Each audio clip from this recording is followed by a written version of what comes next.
Seja muito bem-vindo, seja muito bem-vinda à aula de número 6 do nosso mini curso Como Começar a Estudar para a Área Fiscal. Meu nome é Cristiano Luna, sou auditor fiscal do Estado da Bahia, sou também o criador do Errando a Trave, uma das mentorias para concurso que certamente mais aprova no Brasil atualmente. Você pode conferir os nossos resultados no podcast Errei a Trave. Vai lá para você ouvir alguns episódios, tenho certeza que vários deles vão te ajudar muito. Você vai pegar muita dica boa com os nossos aprovados, tenho certeza, e que vai te ajudar na sua caminhada rumo à sua aprovação na área fiscal, na área de controle. Se inscreve aqui no canal, já deixa o like, ativa o sininho das notificações e bora para o nosso conteúdo. E na aula de hoje vamos falar sobre como utilizo as questões dentro do meu estudo. Então, pessoal, como eu falei na nossa aula anterior sobre revisões, o estudo que aprova em concurso, falando aqui especificamente de concurso da área fiscal, que é a área que eu tenho mais propriedade para falar, né, pelos meus resultados, pelos resultados dos meus alunos, o estudo para concurso que aprova, ele naturalmente, ele começa com muita teoria, porque você nunca estudou teoria de nada, e ele vai cada vez mais, à medida que você vai se tornando competitivo, se afunilando para um estudo por questão. Então, essa introdução das questões dentro do seu estudo, ela é gradual e paulatina. Então, você começa ali, se você fosse pensar assim, em termos de proporção, você vai começar ali, 70% teoria, 30% questão. E à medida que você vai avançando, você vai balanceando isso para 60 teoria, 40 questão, 50 teoria, 50 questão, 40 teoria, 60 questão, até que vai chegar um ponto em que você vai ficar praticamente por conta de estudar por questão. Só que esse estudo por questão, ele tem que ser feito de forma intencional, de forma bem orientada e sabendo qual é o propósito dele. Eu já te adianto que a forma como a maior parte das pessoas faz questão não é a forma correta. E eu vou te mostrar isso daqui a pouco. Mas a primeira coisa que eu precisava te dizer é que o estudo por questão, ele muda a depender da fase do estudo. Por quê? Quando a gente está naquela primeira camada em que você está vendo as matérias pela primeira vez, naturalmente, a maior parte dos assuntos, das questões que você vai fazer, serão as questões do final do PDF. Né? Serão as questõezinhas ali que o professor selecionou como forma de fixação do conteúdo. Então, você tem que ter isso em mente. Essas primeiras questões nesse momento inicial, que vão estar lá no PDF, são questões pré-filtradas pelo professor. Eu próprio já fiz alguns trabalhos, né, muito tempo atrás, de seleção de questão para professor colocar no material em PDF. Não vou falar quem, mas já fiz.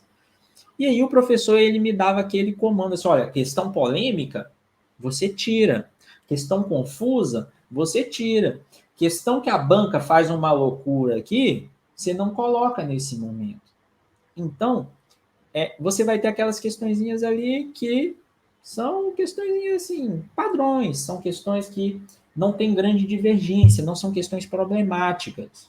Só que a realidade não é essa. A realidade é que quando você vai fazer as provas de verdade, aparece um monte de questão problemática. Porque se eles só colocarem as questões bonitinhas, principalmente na área fiscal, todo mundo gabarita a prova. Então, você tem questão de todo tipo. Então, à medida que você vai fazendo essa migração aí do seu estudo da teoria para um estudo mais voltado para as questões, você também faz uma migração no sentido de que as primeiras questões que você vai fazer vão ser as questões do PDF, pré-filtradas, e cada vez mais você vai migrando o seu estudo para o site de questão. Lembra quando eu falei lá em revisões, que a gente coloca para os nossos alunos lá uma tarefa de revisão intermediária, e mesmo sendo num momento mais inicial, essa tarefa já vai com uma bateria de questão no site de questão. Por quê? Para você ir se ambientando a realidade. As questões do final do PDF, elas não são a realidade, elas são uma realidade filtrada.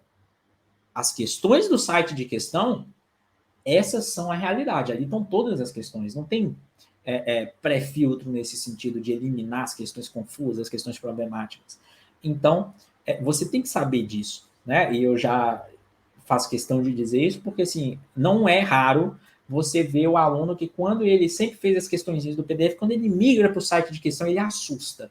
Né? Às vezes ele fazia 70%, 80%, 90% no PDF, ele vai para o site de questão e faz 50%, faz 60%, porque aquela ali é a realidade.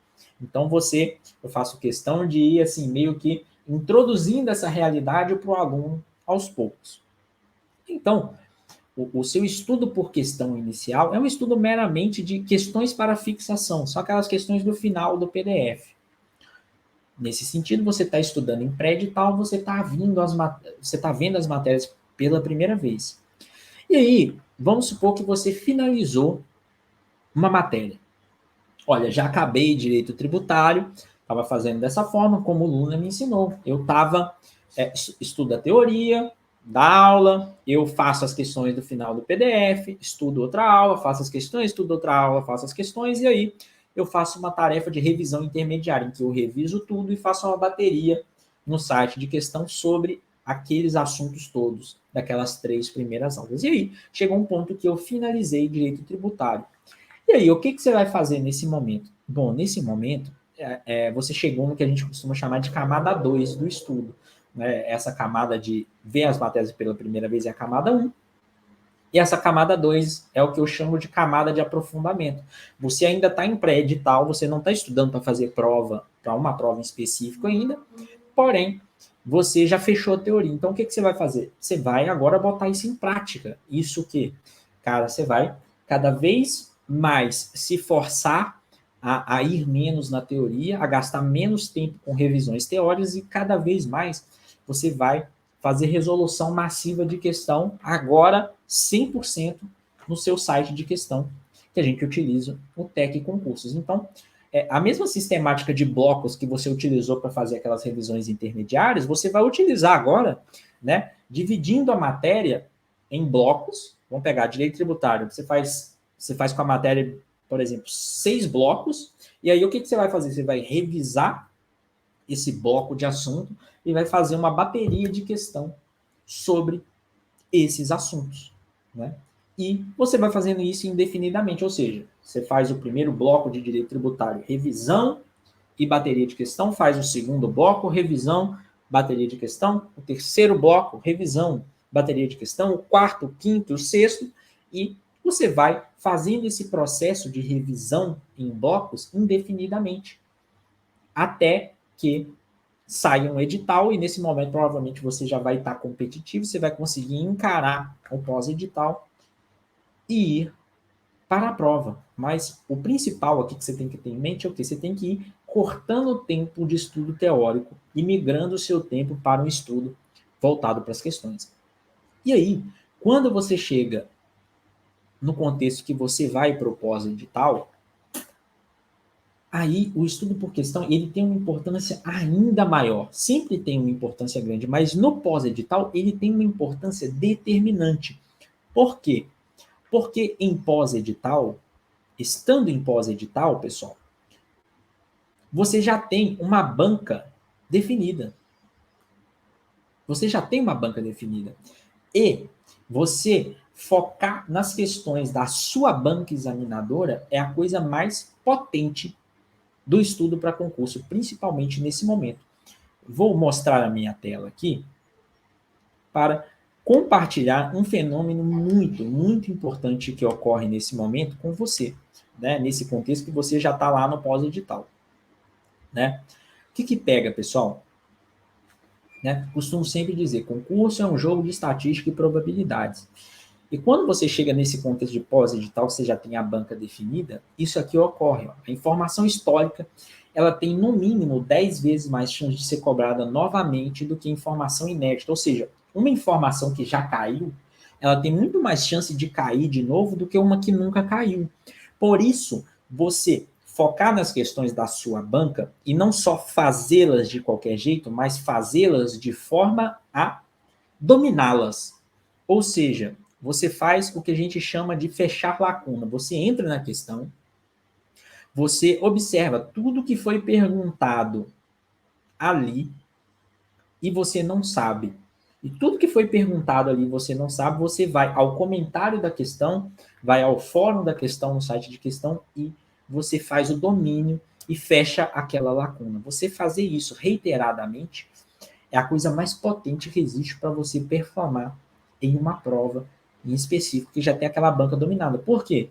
Porque as informações que já foram cobradas, elas têm muito mais chance de estarem na sua prova novamente do que uma informação que nunca foi cobrada. Então, essa tem que ser a sua prioridade 1, né? E como que você prova essa afirmação, que a informação histórica ela tem muito mais chance de ser cobrada do que uma informação que nunca foi cobrada?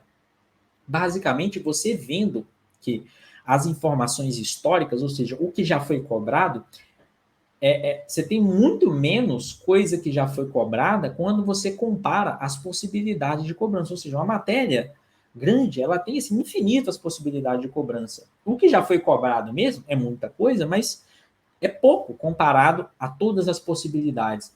E quando você vê que essas informações começam a se repetir dentro do histórico de cobrança da sua banca examinadora, você vê que sim, essas informações aqui têm muito mais chance de cair do que informações inéditas. Por quê? Caso contrário, pela vastidão dessas em comparação a essas, você não teria repetição de cobrança, ou seja, você não teria, se tudo tivesse a mesma probabilidade, você não teria como essas informações aqui estarem se repetindo a todo tempo, porque você tem uma vastidão de informações possíveis. Se essas aqui se repetem a todo tempo, é claro que essas aqui têm uma probabilidade de cobrança muito maior. Concorda comigo? Então, nessa fase final do seu estudo, em pós-edital, principalmente, o uso das questões da sua banca examinadora são determinantes para o seu bom desempenho e a sua aprovação.